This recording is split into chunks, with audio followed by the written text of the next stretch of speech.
a different part of the world. Our next speaker is Professor Andrea Pieroni, and he is a professor of ethnobotany, ethnobiology, and he's going to talk about his urban ethnobiology. Thanks a lot.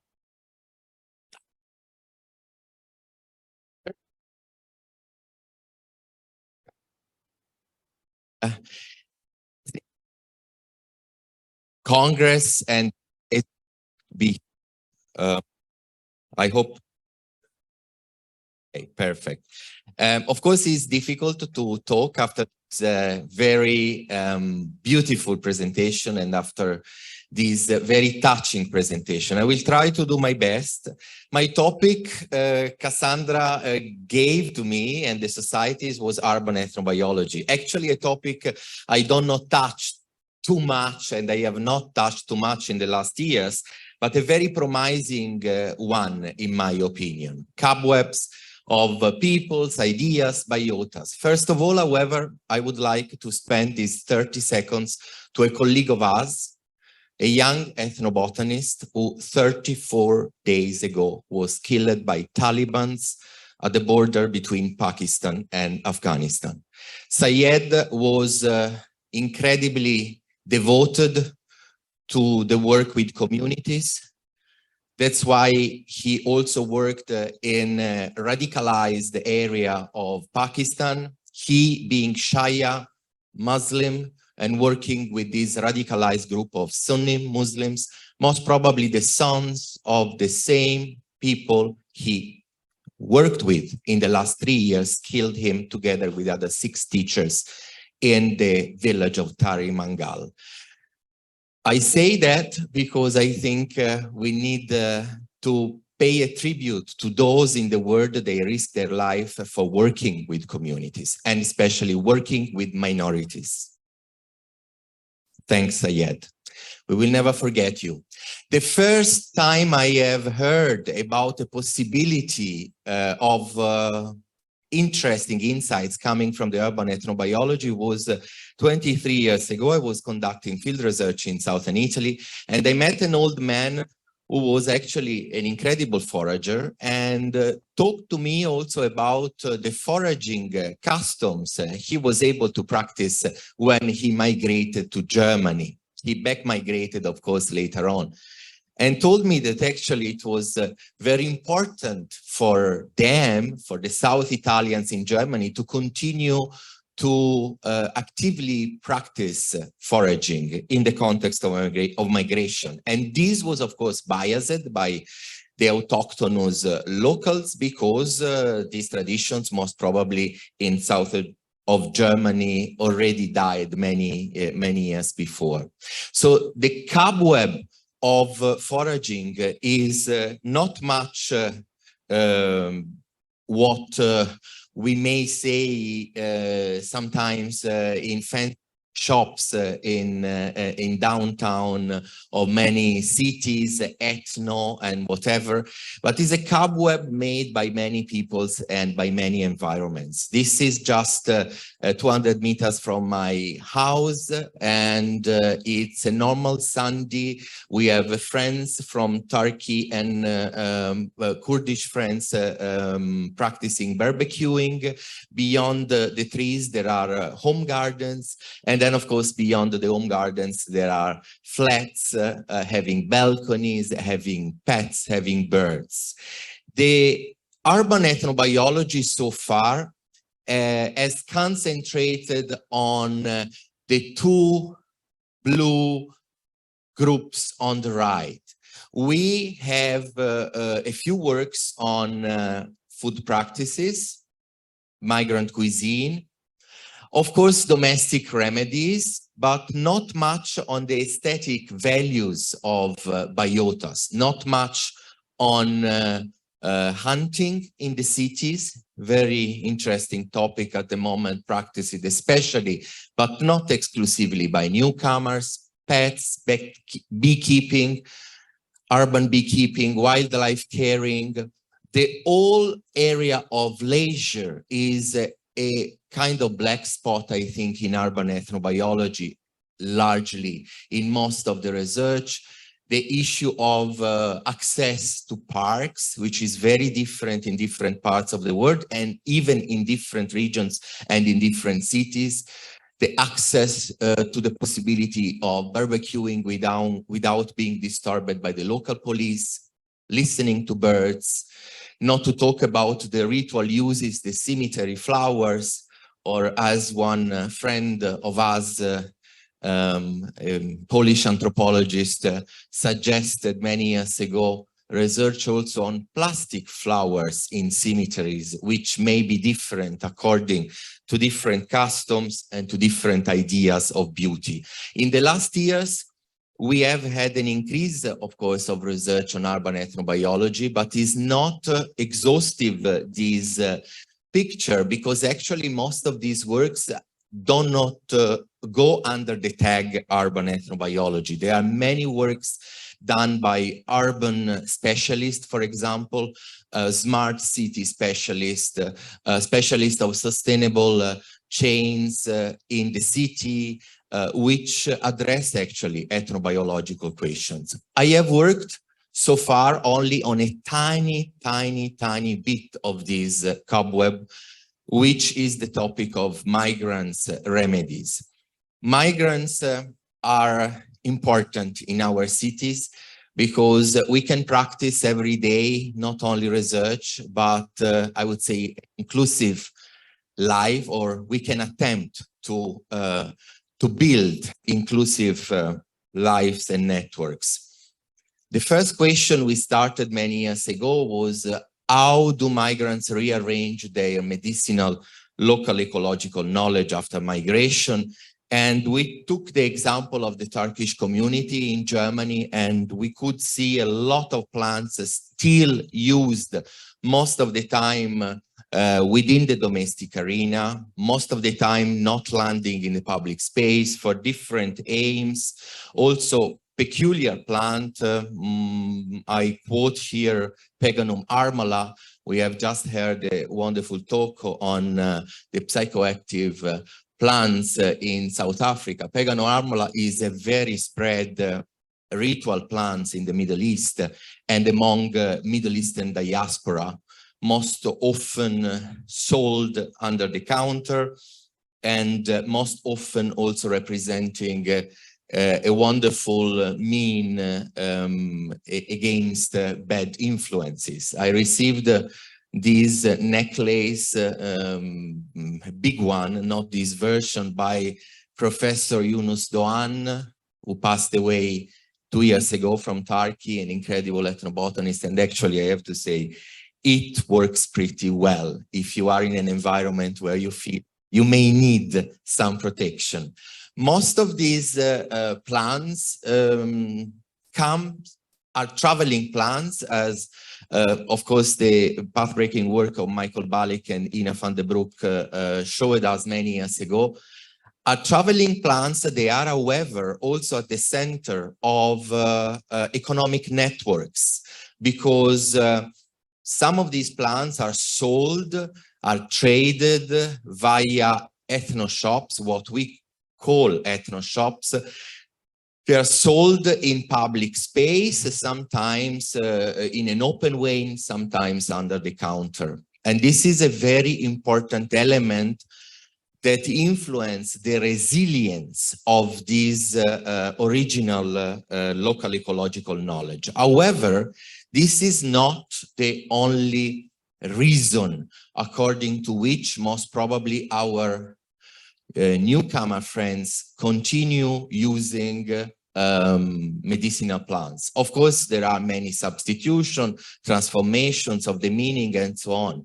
But if we look at how this adaptation works, we could assess, looking at an African diaspora in northern Italy, that actually when men, and mostly men, migrate, the room of maneuver of migrants for keeping especially edible medicine is more restricted, and is then much more difficult. And these different adaptation strategies depend also upon the different groups. We compared Albanians and Moroccans in northern and western Italy, and we could see very different strategies of adaptation. While the Moroccans were keeping most of their plants and most of the edible medicines very proudly, also by the help of ethnic shops, Albanians tried to adapt to the Italian mainstream and showed much less resilience. This is a phenomenon related to the complex cultural negotiations migrant communities go through.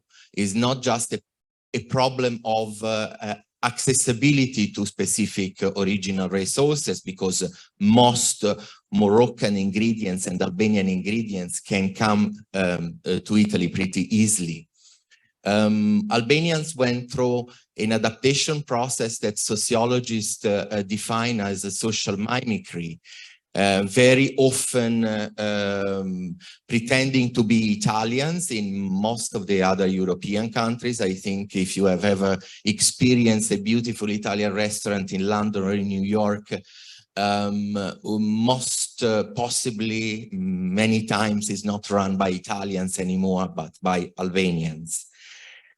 This brings also to the idea that it's important to look at what happens when migrants go back to their countries. This is a study we did many years ago, and was related to this particular diaspora of Russian Germans who moved to Russia more than 200 years ago, and then moved back to Germany in the last decades. And this specific diaspora could articulate a very complex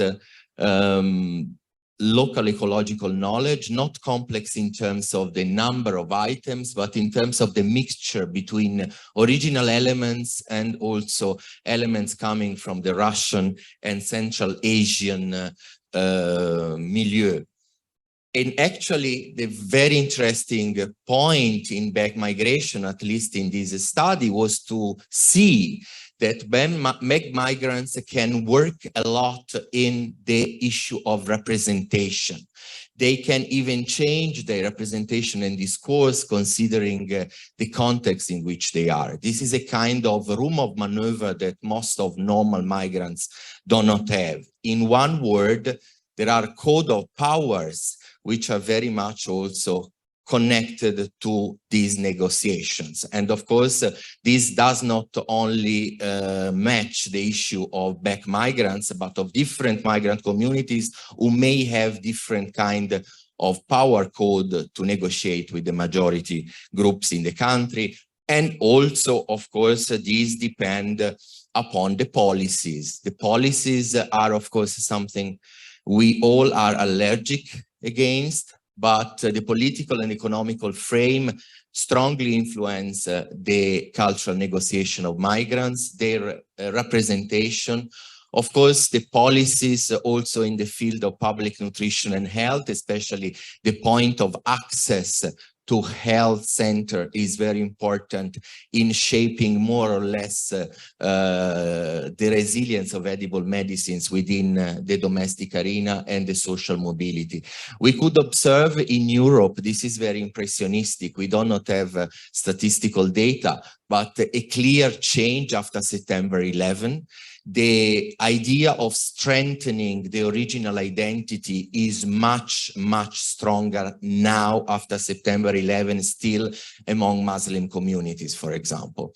And this is something we need to consider when we may want to go further and understand how cultural adaptation works in different cultural contexts, more homogeneous or more heterogeneous concept, and also how these can reshape the idea of resilience of cultural edge, which we have learned from Nancy Turner 2 decades ago. I think an important point in this mosaic is surely the kind of agency we can share with the communities. At the end of the day, this field is very interesting because we researchers, I agree with Carsten Fatur when he tried to demolish many dichotomies we have in ethnobiology, and starting from the queer studies. Surely we should try to not divide us between the researcher, the scientists, and the practitioners. But in this context, the idea and the awareness of the fact that research and researchers are an urban construct is very important, because this can give us further vibration, I would say, and inspiration for working in co-creation. This is basically one of the only field of ethnobiology where we and our friends share the same space. This does not often happen in many other contexts in the world, especially if the research done is not a kind of ethnobiology at all. And this gives most probably also more space for co-creation, co-design, and also a participatory approach in shaping applied ethnobiological trajectories. What do I mean with applied ethnobiological trajectories? The fact that these can turn into policy, not at the level we normally think policy is shaped, not a top-down approach, but really policy at the local level. I think when we talk about policy, we have also to distinguish very much the national and regional policies, most of the time not considering the issues of the local peoples, from the local policies, which normally give more room for this co-creation. And in ethnobiology, we strongly need works where these applied ethnobiological trajectories are described in their incidere. I think this description can be actually the research of the future urban ethnobiology. We have still very little works on applied ethnobiology in terms of description of these processes, just because maybe we have not been enough courageous. Other journals have shown that this can be actually the focus of a modern understanding of socio-ecological system. I want to add just a few humble suggestions. Of course, these are possibly very, very redundant here in this context, but urban ethnobiology can help us to further understand and to further maybe appreciate the value of listening. Listening to is making space for the otherness, is in a way creating emptiness. If we occupy the same space, if the co-design is in place, the listening to becomes not only a methodological approach, but I would say also a daily beautiful practice. Of course, considering that the rigorous research is to be done, but rigorous does not mean to be sad. I think our societies have shown that. Does not mean to be incredibly, I would say, depressive.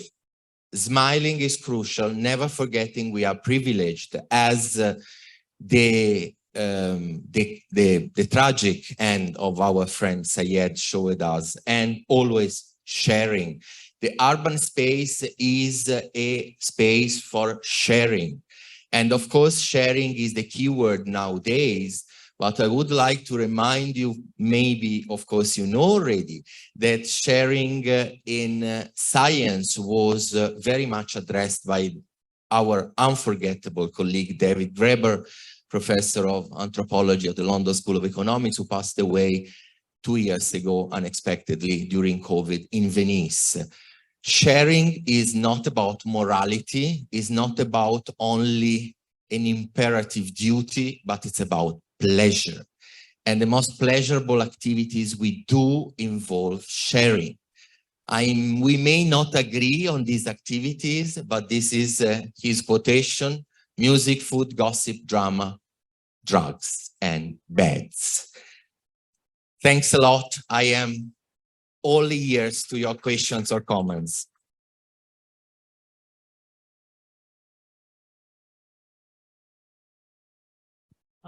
Thank you, Professor. And it really shows us that our work as researchers and scientists and practitioners that we do need to share to a wider audience. So time for a question or two. Anyone? In the back, do you have a question? Okay. Robbie. Thank you so much for that wonderful talk. I was wondering about what potential you see of combining some of the quantitative biodiversity metrics that maybe come from the natural sciences side of our disciplines to urban spaces where they might be a little more foreign. It's easy to apply social science methods to urban spaces. They're a little better fit, but a lot of the natural science methods seem designed for wild spaces. Do you see potential to apply them to urban spaces too? I think there are many possibilities to apply also quantitative tools in urban spaces. The point may be why so far we are a little bit of lacking of this approach is that in an urban space, when especially we work with our newcomer friends, the main focus is a deeper understanding, and that's why the qualitative comes out so well. I think the deeper understanding qualitative tools offer, especially in the urban space, especially in this continuous talk and exchange with our friends, is actually a blessing. So I would say, yes, we can use quantitative tools, but the urban space is also a special place allowing us to look beyond at the quantitative tools.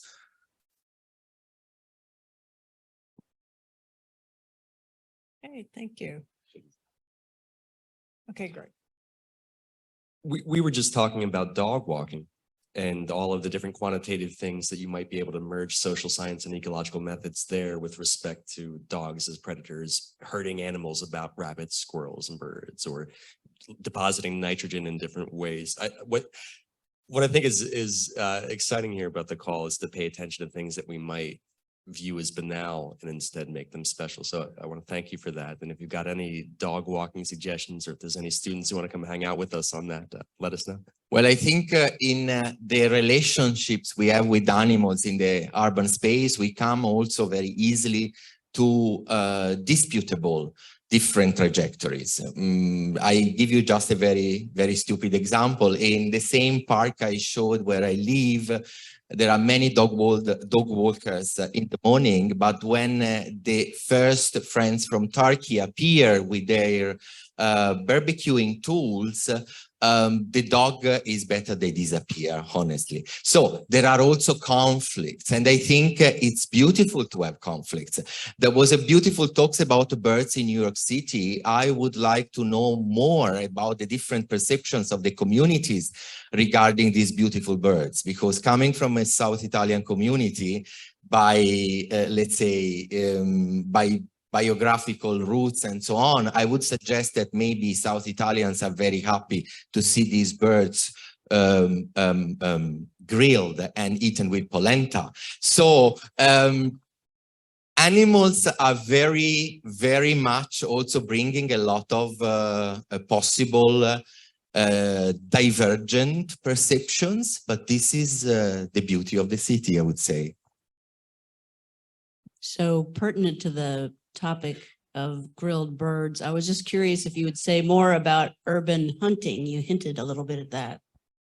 We have done a little research, not yet published, on the perception of hunting nutrias by Nigerian community members in Turin. And this is a very, very radical and conflicting phenomenon, because it's very spread. The natria are done, killed and eaten in the domestic arena. Some of the natria are dried and they are sold, of course, unofficially in the market, which is regularly visited by the city police. And of course, the city police is very unhappy to see these natria. I think, however, this is a beautiful example of how the hunting keep the resilience, the vibe, the dreams of the Nigerian communities, and how we autochthonous may have difficulties in addressing all these also in local policies.